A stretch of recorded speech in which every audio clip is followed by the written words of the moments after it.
આગળના વિડીયોમાં તમે જોયું કે હું નીકળી ગયો ઘરેથી મારા અમદાવાદ બાજુ. તો રામ રામ મિત્રો, આજે નીકળી ગયા હવે આપણે કોલેજ બાજુ. તો પ્રાઇવેટ રિક્ષા આપણે બંધી લીધી છે ને નીકળી જાય કોલેજ બાજુ. It's time to cake cutting. રાતના થઈ ગયા છે 12 ને હવે ફાઇનલી આપણો બર્થડે થઈ ગયો છે ચાલુ. તો કેક કટિંગ કરી લીધી ને આ ભાઈનો વારો આવી ગયો છે કેકને ખવડાવવાનો.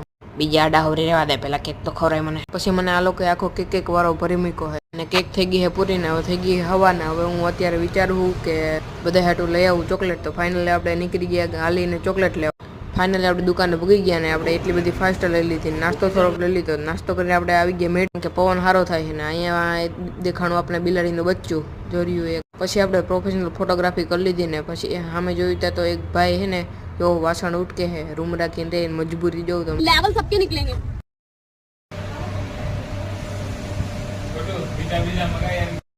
જે જમવામાં રસ ને પછી હારી પેટનો આપણે રસ દાબડી લીધો. ટેટાન શાક ને પૂરી છે ને ચોકલેટ ખાવાની બાકી હોય ખાઈ લેજો આમાંથી.